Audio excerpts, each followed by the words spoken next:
ठीक है। तो हम लोगों को पढ़ना है फंक्शन में पैरामीटर्स या आर्गुमेंट्स क्या होते हैं।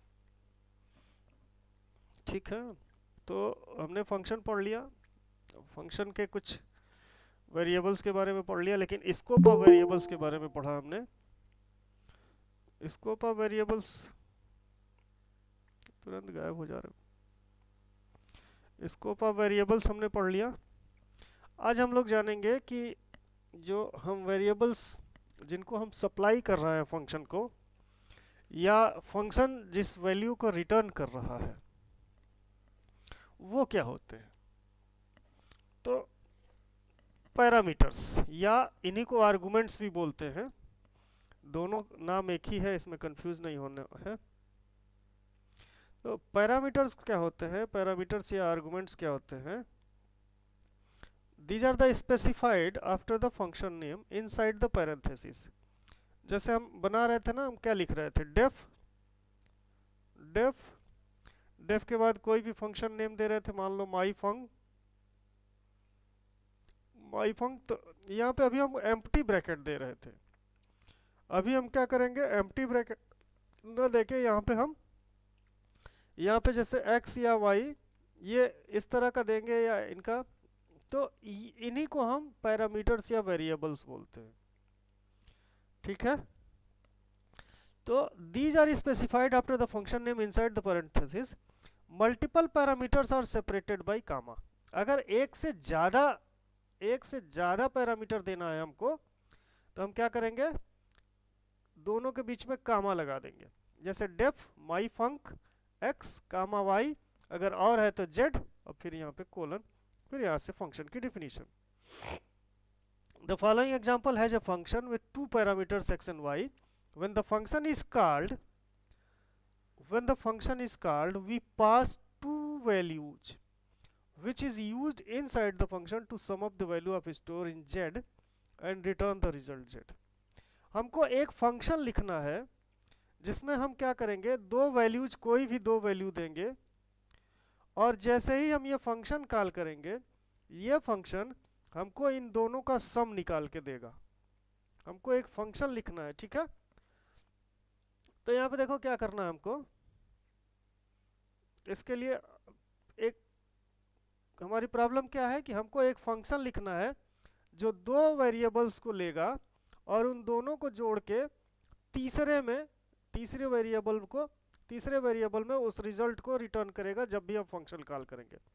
तो यहाँ क्या लिखेंगे, हम यहाँ लिखेंगे, देखो लिखा भी है डेफ लिखेंगे। डेफ के बाद अपने फंक्शन का नाम हम कुछ भी लिख सकते हैं, यहाँ पे सम लिखा है, चलो हम भी सम लिख लेते हैं, सम। और यहाँ पे दो वेरिएबल होंगे x और y, कुछ भी ले लो, a भी ले लो, c d ले लो, कुछ भी ले लो। यहाँ पे x और y दो वेरिएबल हो गए, कोलन दिया। और यहाँ पे तीसरा कह रहा है कि function to be sum up and stored in z, तो z में स्टोर करेगा, तो यहाँ लिख दो सीधे z is equal to x plus Y. ठीक है।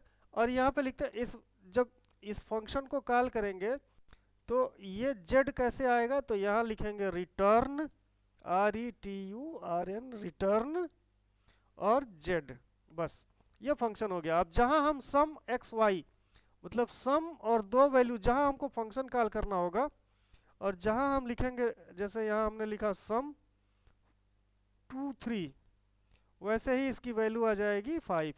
अगर मान लो हम कोई और वैल्यू ले लें, suppose s is equal to some 2 3 किया, तो s की वैल्यू हो जाएगी 5। ठीक है। तो वो चीज़ यहाँ पे दिया हुआ है, देखो जो है। अब इसको देख लेते हैं, def sum x Y z is equal to X Y return z। Function की डिफिनीशन में कोई प्रॉब्लम है नहीं। अब यहाँ मेन प्रोग्राम में आ गए, तो लिखा हुआ है x y is equal to 4 5, x की वैल्यू 4, y की वैल्यू 5। तो यहाँ पे फिर दिया r is equal to sum x y, मतलब x और y की जो वैल्यू है वो जुड़ के कहाँ जाएगी, r में आएगी। ठीक है। और प्रिंट r को प्रिंट कर देंगे। Clear. The function prototype declaration of function with name, argument and return type. देखो, a formal parameter that is parameter in the function definition, and actual parameter and argument it is in a function call. तो अब ये दो तरह के formal parameters होते हैं, एक होता है फॉर्मल पैरामीटर, एक होता है एक्चुअल पैरामीटर। दोनों में डिफरेंस क्या होता है? जब हम फंक्शन डिफाइन कर रहे होते हैं, जब हम फंक्शन डिफाइन कर रहे होते हैं उस समय जो हम पैरामीटर यूज करते हैं हमेशा उनको कौन सा पैरामीटर बोलते हैं? Formal parameter. और जब हम फंक्शन कॉल कर रहे होते हैं उस समय जो पैरामीटर हम सप्लाई करते हैं उस पैरामीटर को बोलते हैं एक्चुअल पैरामीटर। क्लियर है? डिफिनीशन के समय के पैरामीटर को फॉर्मल पैरामीटर और कॉलिंग के समय के पैरामीटर को एक्चुअल पैरामीटर बोलते हैं। ठीक है?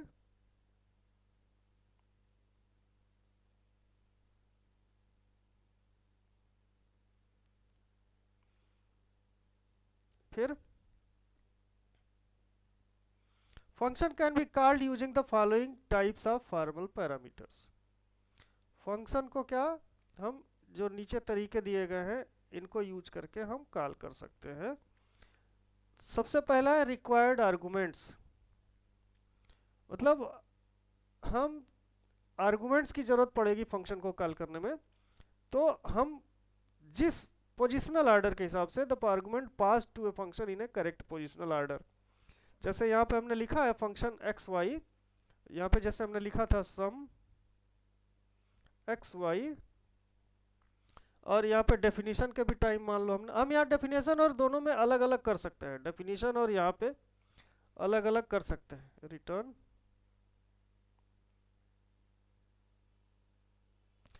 तो यहाँ पे देखो जैसे हमको a की जो वैल्यू देनी है, सपोज हमको a की वैल्यू 2 देनी है, यहाँ पे एक्स वाई लिखा है, a की वैल्यू 2 देनी है तो हमको यहाँ 2 ही लिखना है, 3 देनी है b की वैल्यू तो 3 ही लिखना है। मतलब ये करेक्ट पोजिशनल ऑर्डर में होना चाहिए। a की वैल्यू क्या देनी है, पहले पैरामीटर की वैल्यू क्या देनी है, दूसरे पैरामीटर की वैल्यू क्या देनी है, इसके हिसाब से हम फंक्शन के arguments. Keyword argument, the caller identify the argument by the parameter name. Default arguments क्या होते हैं? That assume a default value if value is not provided the argument. जैसे यहाँ पे डेफ कोई फंक्शन का नाम लिया, ए बी दे दिया, और डिफॉल्ट पैरामीटर का मतलब ये होता है कि जैसे मान लो हमने सम फंक्शन लिया था, सम हमने एक को छोड़ दिया, मतलब ए की वैल्यू नहीं दिया, 3 की वैल्यू दे दिया, तो ए की कोई ऐसी वैल्यू हो जो अपने आप ये फंक्शन ले ले, उसको हम बोलते हैं डिफॉल्ट आर्गुमेंट। और वेरिएबल लेंथ आर्गुमेंट मतलब pass multiple values with a single argument name. एक आर्गुमेंट देंगे और उसके जितने चाहे हम आर्गुमेंट दे सकते हैं। नीचे कुछ एग्जांपल्स हैं, समझिए इसको। रिक्वायर्ड आर्गुमेंट, जैसे मान लो ये एक फंक्शन है डेफ स्क्वायर एक्स, एक्स का हमें स्क्वायर निकालना है, def square x z is equal to x into x return x, और यहाँ पे हमने लिखा r is equal to x square print r. यहाँ पे in the above function square we have to definitely need to pass the sum value in the argument x। यहाँ पे ये गलत हो जाएगा, यहाँ पे क्या करना है, हमको कोई ना कोई वैल्यू देना है। यहाँ अगर हम वैल्यू नहीं देंगे तो ये फंक्शन एग्जीक्यूट नहीं होगा। ठीक है, तो यहाँ पे हम कोई भी वैल्यू x की वैल्यू दे सकते हैं, चाहे वो फ्लोट में हो चाहे नंबर में हमको उसको वैल्यू देना है, तो जो भी देंगे वो। ऐसे ही कीवर्ड आर्गुमेंट, जैसे नेम एज, यहाँ पे def fun name age, this print a passed info into the function, print name print age print age print age, name की जगह नेम, एज की जगह एज, और रिटर्न करा दिया। तो ये फंक्शन जब हम कॉल करेंगे तो क्या करेगा, यहाँ पे लिखेगा नेम पहले, और नेम के आगे जो वैल्यू दिए रहेंगे वो लिख देगा, यहाँ पे लिखेगा एज पहले, और एज के आगे जो वैल्यू दिए रहेंगे वो दे देगा। या हमको क्या करना है, जब हम फंक्शन कॉल करेंगे तो ऐसे लिख देंगे fun age is equal to 15 name is equal to Mahak, इसमें value 15 and Mahak is being pass to the relevant argument based on the keyword used. अगर इस तरह से करेंगे तो हम थोड़ा सा ऑर्डर चेंज भी कर सकते हैं, क्योंकि हम जो वैल्यू दे रहे हैं क्या कर रहे हैं, उसके कीवर्ड के हिसाब से, उसके नाम के हिसाब से, जिस नाम में जिस आर्गुमेंट में हमें वैल्यू पास कराना है उस आर्गुमेंट में हम यहाँ पे वैल्यू पास करा रहे हैं। आगे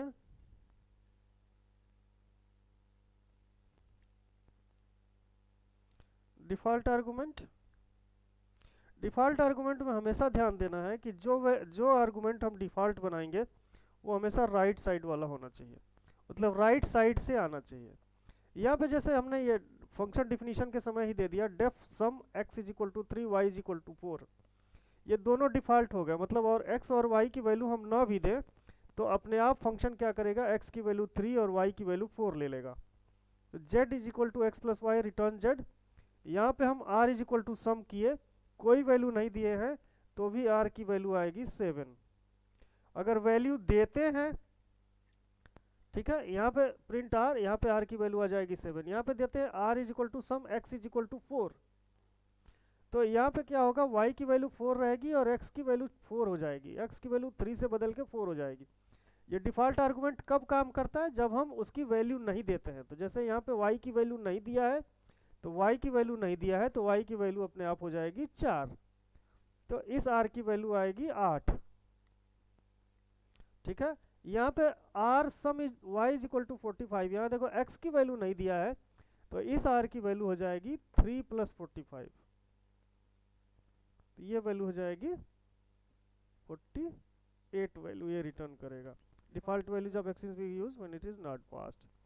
वेरिएबल लेंथ में क्या करते हैं, एक ही आर्गुमेंट का नाम देते हैं और उसके कई सारी वैल्यूज दे देते हैं। जैसे यहाँ पे एक स्टार लगा दिया, देखो def sum star variable tuple s is equal to 0 for variable in var tuple s is equal to s plus int var return s। अब यहाँ पे r is equal to sum 70 50 60 जितना आगे देते जाएंगे सबको जोड़ देगा, यहाँ 4 5 देंगे तो जोड़ देगा, यहाँ तीनों को जोड़ देगा, यहाँ 3 वैल्यू दिए तो भी जोड़ दिया, यहाँ 2 वैल्यू दिए तो भी जोड़ दिया। बस हमको करना क्या है, डेफिनेशन के टाइम यहाँ पे स्टार लगा लेना।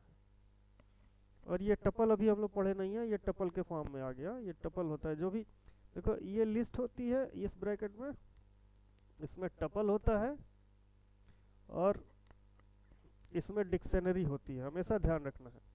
ये लिस्ट इसमें लिखी जाती है, इसमें टपल लिखा जाता है और इसमें डिक्शनरी लिखी जाती है। ठीक है, नेक्स्ट एक फंक्शन होता है, बहुत ही अच्छा फंक्शन है लेम्डा फंक्शन।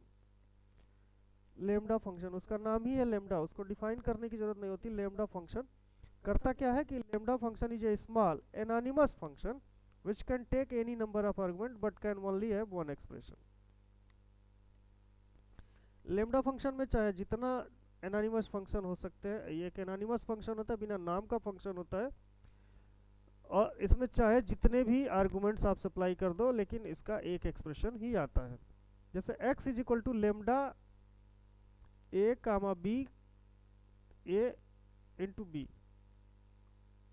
मतलब लेम्डा a और b अगर हम सप्लाई कर देते हैं उस फंक्शन में तो इसकी वैल्यू आएगी a इंटू बी। तो इसको लिखेंगे कैसे, लिखेंगे लेम्डा LAMBDA लेम्डा, यहाँ पे दोनों आर्गुमेंट या जितने आर्गुमेंट हैं यहाँ पे कोलन, और यहाँ पे जो लिखना है a प्लस बी लिखना है, a plus b, a into b लिखना है, a इंटू बी। और फिर ये x, जब ये वाला जो है x, यहाँ पे जब भी x a b या जो भी वैल्यू देंगे 6 7 जो भी वैल्यू देंगे उसके हिसाब से ये आउटपुट आ जाएगा। ठीक है,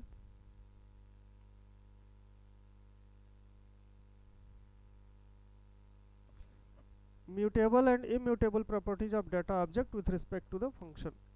म्यूटेबल और इम्यूटेबल, म्यूटेबल पता है जिसकी वैल्यू को चेंज कर सकते हैं, इम्यूटेबल पता है आपको जिसकी वैल्यू को चेंज नहीं कर सकते, है ना। तो देखो everything in Python is an object, जो चीज़ भी हम पढ़ते हैं सब ऑब्जेक्ट है, चाहे वो वेरिएबल लेते हैं या कुछ भी लेते हैं। And every object in Python can be either mutable और इम्यूटेबल। जो भी ऑब्जेक्ट है या तो हम उसको चेंज कर सकते हैं या नहीं चेंज कर सकते हैं। Since everything in Python is an object, every variable holds an object, every variable holds an object instance.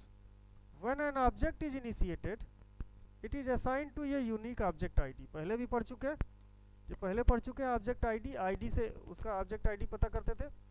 It is a type, its type is defined at runtime and one set can never change. However, its state can change if it is mutable. Means a mutable object can be changed after it is created and immutable object cannot be changed.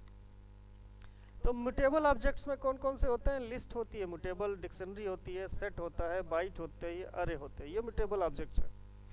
Immutable objects में INT है, float हो गया, complex हो गया, string हो गया, tuple हो गया, फ्रोजन सेट हो गया, बाइट हो गया, ये इम्यूटेबल सेट होते हैं जिनको हम चेंज नहीं कर सकते। तो यहाँ पे हम थोड़ा सा इनकी प्रॉपर्टीज देख लेंगे, म्यूटेबल और immutable properties of data object with respect of function. अब ऑब्जेक्ट्स को हम कैसे फंक्शन में, ऑब्जेक्ट्स को अभी तक हम वेरिएबल्स को दे रहे थे, अब ऑब्जेक्ट्स को कैसे फंक्शन में पास करेंगे? तो यहाँ पे def object list list one, इसको छोड़ दीजिए, लिस्ट नहीं पढ़े हैं हम लोग, बाद में इसको दोबारा आके एक बार पढ़ लेंगे जब लिस्ट कंप्लीट कर लेंगे। स्ट्रिंग हमने सिर्फ पढ़ा है, या देख लीजिए def update list, a function का नाम है, ये लिस्ट वन जो लिस्ट हमने सप्लाई करनी है।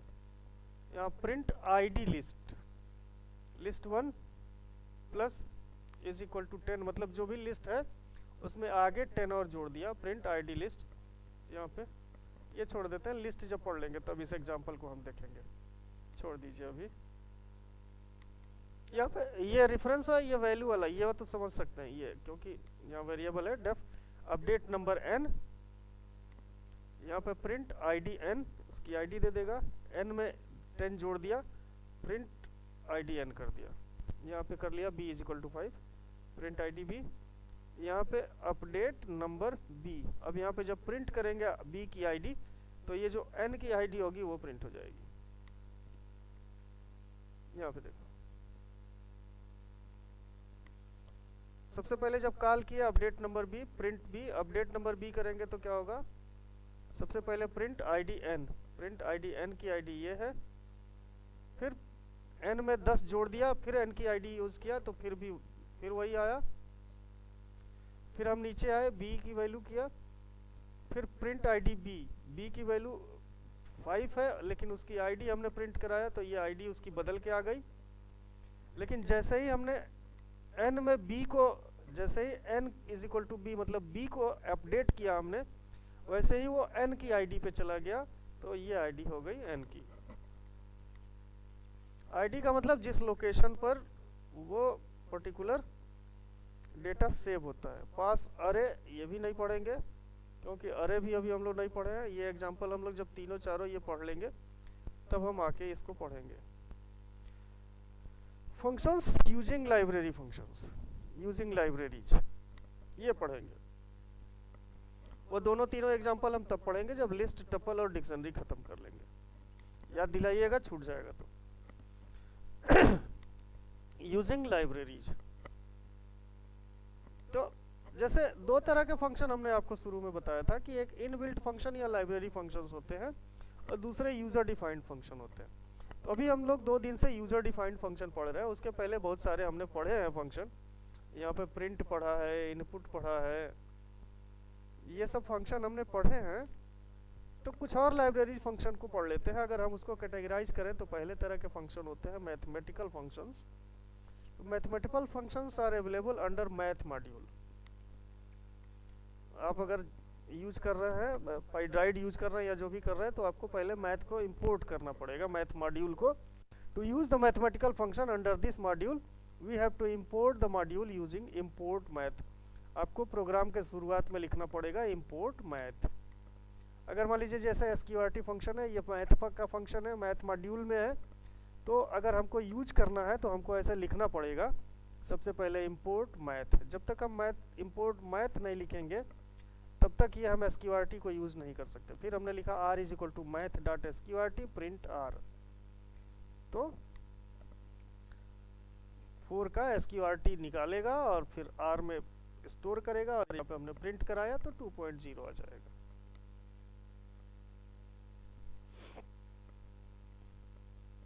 ये कुछ फंक्शंस है, मैथमेटिकल फंक्शंस, जिनको आप एक बार रिवाइज कर लीजिएगा, एग्जांपल्स भी यूज करके देख लीजिएगा। सील फंक्शन, सील का मतलब होता है हमेशा ऊपर जाएगा, तो it returns the smallest integer greater than और इक्वल टू n। मतलब यहाँ पर हम जो वैल्यू देंगे, देखो यहाँ पे मैथ डॉट सील 4.2 दे रहा है, तो ये 4.24 नहीं होगा, बल्कि 4 से ज़्यादा होना चाहिए या 4 के बराबर ही होगा। तो 4.2 हमेशा सील फंक्शन माने, याद रखो छत, सील माने छत, छत माने ऊपर जाएगा, तो 4.2 सील करेंगे तो ये 5 होगा। फैक्टोरियल, फैक्टोरियल सबको समझ में आता है, किसी भी उसका फैक्टोरियल निकालना है तो उस नंबर से, जैसे 4 का फैक्टोरियल निकालना है तो कई तरह से डिनोट करते हैं। जैसे फैक्टोरियल ऑफ 4 निकालना है तो इस नंबर से शुरू करते हुए एक एक नंबर कम करते हुए 1 तक का मल्टीप्लिकेशन करते हैं, वही उसका फैक्टोरियल होता है। तो फैक्टोरियल 4 का मतलब, चाहे ऐसे भी फैक्टोरियल 4 लिखते हैं, ऐसे भी फैक्टोरियल 4 लिखते हैं मैथ्स की लैंग्वेज में, तो 4 इंटू 3 इंटू 2 इंटू एंड, जैसे 10 का लिखना है तो 10 into 9 into 8 into 6 into 5 into ऐसे, तो फैक्टोरियल निकाल देता है क्या, फैक्टोरियल फंक्शन। फ्लोर फंक्शन, देखो सील और फ्लोर, फ्लोर में हमेशा नीचे आएगा। जैसे यहाँ पे मैथ्स फ्लोर 4.2 लिखा तो ये 4 होगा, फ्लोर मैथ्स डॉट फ्लोर 4.8 भी लिखेंगे तो भी ये 4 ही आएगा, क्योंकि इसको नीचे आना है। फ्लोर का मतलब नीचे आना है। मॉड, मॉड का मतलब रिमाइंडर निकलता है, तो मैथ मॉड 10.5 और 2, इसका रिटर्न्स जो रिमाइंडर आएगा, रिमाइंडर आपको पता है। एक्सपोनेंशिएशन निकालता है मैथ्स डॉट EXP, 1 का एक्सपोनेंशियल जो भी n देंगे। log 2 बेस 2 पे log निकालता है, log 2 फिर जो भी वैल्यू देंगे उसका बेस 2 पे log निकालता है। log 10n, log 10 4, log 10 जो आपकी log टेबल होती है 10 पे जो लिखी होती है वो यहाँ से डायरेक्ट निकाल सकते हैं। पावर किसी का दो नंबर सप्लाई करके उसका पावर निकालना है, तो जैसे मैथ्स डॉट POW 2,3 मतलब 2 टू द पावर 3। SQRT अभी आपने पहले वाले एग्जांपल में देख लिया, स्क्वायर रूट निकालता है, कास निकालता है, maths dot cos, maths dot sine, maths dot tan, maths dot pi function एक है PI, मैथ्स डॉट PI, और E है मैथमेटिकल कांस्टेंट E, जिसकी वैल्यू होती है 2.7182828। ये आप देख दीजिएगा। और कुछ स्ट्रिंग फंक्शंस हैं, स्ट्रिंग के फंक्शंस हमने पढ़ भी लिए थे कुछ, यहाँ पे भी समझ लीजिए। स्ट्रिंग के कुछ फंक्शंस हैं। String functions are available in Python standard module, these are always available to use. इसमें आपको किसी को इंपोर्ट करने की ज़रूरत नहीं है। जैसे कैपिटलाइज हमने पढ़ा था, जब स्ट्रिंग पढ़े थे तो हमने फंक्शंस, ये फंक्शंस पढ़े थे वहाँ पे। तो convert the first character, capitalize, जैसे लिखा S I love programming, R is equal to S dot capitalize, पहले वाले को कैपिटल कर देगा। ऐसे ही स्ट्रिंग के और भी फंक्शन हैं, हम लोग स्ट्रिंग में पहले भी पढ़ चुके हैं, कुछ और यहाँ पे दोहरा भी लेते हैं जल्दी से। जैसे कैपिटलाइज फंक्शन है, convert the first character to upper case, case fold, convert string into lower case. Center, return a center string, centered string. Count, return the number of times a specified value occurs in a string. Encode, returns the encode version of the string. ends with, return true if the ends with specified value, पहले हमने example कर लिया। find, searches a string specified value at the return position where it was found, ये भी हम लोगों ने कर लिया, एक बार उसको देख लीजिएगा। format, format specified value in a string। index, search the string for a specified value and return the position where it found, ये हम लोगों ने कर लिया है। इसके अलावा ये भी हम लोगों ने यूज किया था, is al num, return true if all character in the string are alphanumeric। is alpha, return true if all character in the string in alphabet। is decimal, return true if all characters in the string are decimal. Is digit, return true if all characters in string is digit. Is identifier, return true if the string is an identifier. Is lower, return true if character in the string are in lower case. Is numeric, returns true if all character of string are numeric. Is printable, returns true if character of string are printable. Is space, white space है तो is title, return true, rule of title. Is upper, अगर upper है तो true. Join the element and iterable to the end of the string. I just, return a left justified, sorry I नहीं है, L just, return the left justified version of the string. Lower, पूरे string को lower version में convert कर देता है. L strip, left side से trim करता है, पार्टीशन दो पार्ट में डिवाइड करता है. ये सब हम लोगों ने पढ़ लिया है.